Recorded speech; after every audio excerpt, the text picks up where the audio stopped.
সময় মতো কেউ যদি ইবাদত করতে চায়, কেউ যদি তার অলসতাকে দূর করে পরিপূর্ণ আমলে মগ্ন হতে চায়, কাজে মগ্ন হতে চায়, নামাজে মনোযোগী হতে চায়, আল্লাহর ইবাদতে মশগুল হতে চায়, তার জন্য ইসলাম কি টিপস দিয়েছে, তার জন্য ইসলাম কি আমল সাজেস্ট করেছে, আজকে এটাই আমরা ফাইন্ড আউট করার ট্রাই করব। বলেন সবাই ইনশাআল্লাহ। প্রথম যে আমলটা গুরুত্বপূর্ণ সেটি হচ্ছে নিজের নিয়ত এবং প্ল্যানিংটাকে পারফেক্টলি করে নেওয়া। আপনি কখন কি করবেন, কিভাবে করবেন, এই বিষয়ে প্ল্যান করা, পরিকল্পনা করা, নিয়ত করা। হাদিসে আসছে ইন্নামাল আমালু বিন্নিয়াত ওয়া ইন্নামা লিকুল্লি ইমরিইম মা নাওয়া। প্রত্যেকটা আমলের সওয়াব আপনি পাবেন বেসড অন ইয়োর ইন্টেনশন। আপনার নিয়ত যেমন হবে প্রতিদান তেমনই হবে। আপনি প্রতিদিন প্রতিনিয়ত আপনার প্ল্যান থাকবে, নিয়ত থাকবে। যখন প্ল্যানটা আমাদের কাছে ক্লিয়ার থাকে এবং নিয়তটা ক্লিয়ার থাকে যে আমি এটা এটা এটা এটা করব, দেখবেন অলসতাটা কম মনে হয়। কারণ আপনি যখন জানেন না আপনি কি করবেন, তখন শয়তান আপনাকে ধোঁকা দেওয়ার সুযোগ পেয়ে যায়। কিন্তু আপনি যখন জানেন যে at this moment I have to do this things, আমাকে এইটা করতে হবে এবং ওই সময় ওইটা করতে হবে, তখন শয়তান আপনাকে চাইলেও উইসপারিং করতে পারে না, ওয়াসওয়াসা দিতে পারে না। কারণ আপনি you know about your plan, আপনি জানেন যে আপনাকে কি করতে হবে। এই জন্য ফার্স্ট অফ অল, যদি অলসতা দূর করতে চান, টাইমলি ইবাদত করতে চান, আপনাকে প্ল্যান রাখতে হবে এবং নিয়তটা ক্লিয়ার রাখতে হবে, নাম্বার 1। নাম্বার 2, আপনি যদি সময় মতো ইবাদত করতে চান এবং অলসতা থেকে মুক্তি চান, 5 ওয়াক্ত নামাজ অন টাইমে আদায় করতে হবে। I repeat again, you have to perform সালাহ অন টাইম। আপনি যদি 5 ওয়াক্ত নামাজকে বাজামাত রাইট টাইমে আদায় করতে পারেন, পৃথিবীর যে কোনো কাজ আপনার জন্য ইজি হয়ে যাবে। আমাদের প্রবলেমটা কোথায়? আমরা আসল জায়গায় ফোকাস দেওয়া বাদ দিয়ে নকল জায়গায় বেশি ফোকাস করি। অনেক লোক এমন আছে, ওদের কাছে তাহাজ্জুদটা এত বেশি গুরুত্বপূর্ণ এবং এর লেভেলটা এত হাই, যে পরিমাণ হাই তার হৃদয়ে নামাজটা 5 ওয়াক্ত যে পড়বে জামাতের সাথে এই ব্যাপারে নাই। অর্থাৎ তার কাছে 5 ওয়াক্ত নামাজ জামাতের সঙ্গে আদায় করা যতটা গুরুত্বপূর্ণ, তার চাইতে তাহাজ্জুদটা বেশি গুরুত্বপূর্ণ। সে ওই দিকে ছোটে, সে ওই দিকে দৌড় দেয়। কিন্তু মাথায় রাখবেন, আসল ঠিক না রাখলে অন্যদিকে যাওয়া যায় না। ফরজ নামাজ হচ্ছে ফরজ, নফল তো নফল। আপনাকে ফরজ ঠিক রাখতে হবে।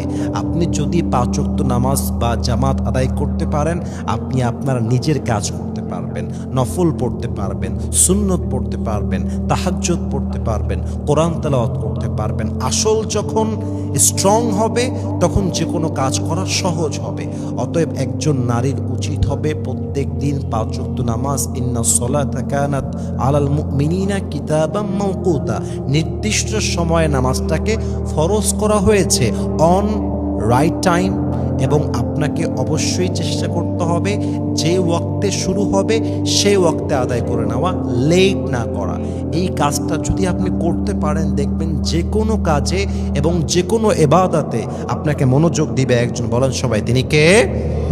আল্লাহর রাসূল বলেছেন, আহাব্বুল আমালি ইলাল্লাহি আদওয়ামুহা ওয়া ইন ক্বাল্লা।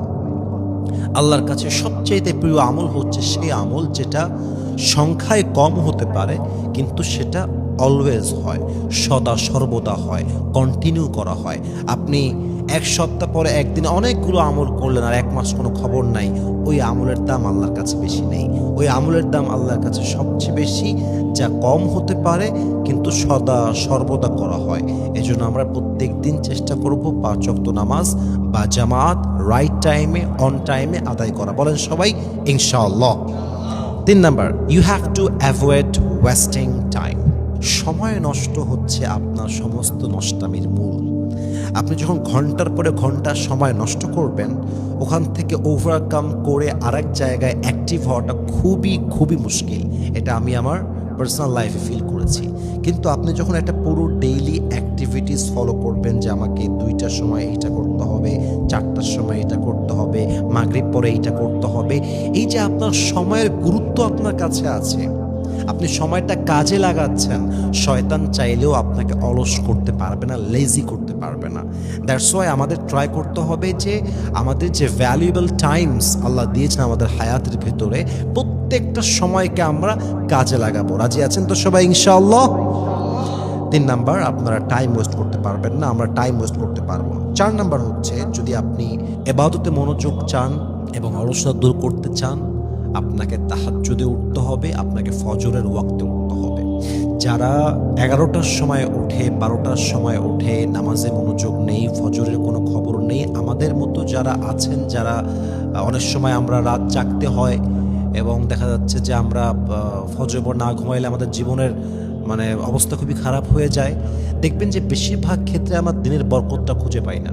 কারণ দিনের বরকত তখন হবে যখন বান্দা ফজরটা দিয়ে দিন শুরু করবে, যখন বান্দা তাহাজ্জুদটা দিয়ে দিন শুরু করবে, ফজরের পরে কাজ করবে। কারণ আপনার এই যে morning activities, morning productivity is very important. আপনার ফজরের পরের সময়টা হচ্ছে সবচাইতে বরকতপূর্ণ সময়। এই জন্য আমরা চেষ্টা করব প্রত্যেক দিন ফজরের সময় ওঠা, তাহাজ্জুদের সময় ওঠা, ফজরের পর থেকে আমরা কাজ শুরু করব। রাজি আছেন তো সবাই ইনশাআল্লাহ?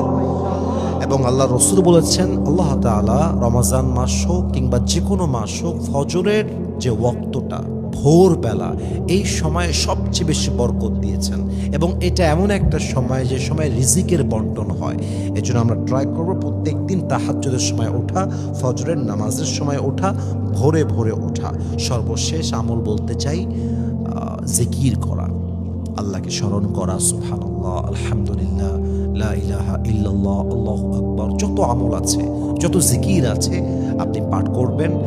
জিকির হচ্ছে আপনার একটা মরে যাওয়া অন্তরকে আবার তাজা করে, জীবিত করে এবং আপনার মনটা প্রোডাক্টিভ থাকে, অ্যাক্টিভ থাকে, যে কোনো কাজে আপনি প্রফুল্লতা খুঁজে পান, করতে মনে চায়।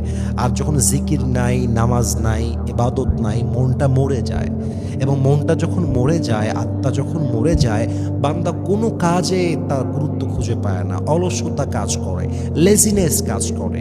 এজন্য অলওয়েজ জিকিরের মাধ্যমে, দোয়ার মাধ্যমে মনটাকে অ্যাক্টিভ রাখবো, আত্মাকে আমরা অ্যাক্টিভ রাখবো, প্রাণবন্ত থাকবো, অলওয়েজ উজ্জীবিত হয়ে যে কোনো কাজে আমরা ফোকাস করতে পারবো। বলেন সবাই আওয়াজ দিয়ে ইনশাআল্লাহ। আমি দোয়া করি আল্লাহ তাআলার কাছে, আল্লাহ যেন আমাদের সবাইকে অলসতা দূর করে প্রত্যেকটি ইবাদত মনোযোগ সহকারে আদায় করার তৌফিক দান করে। আমিন।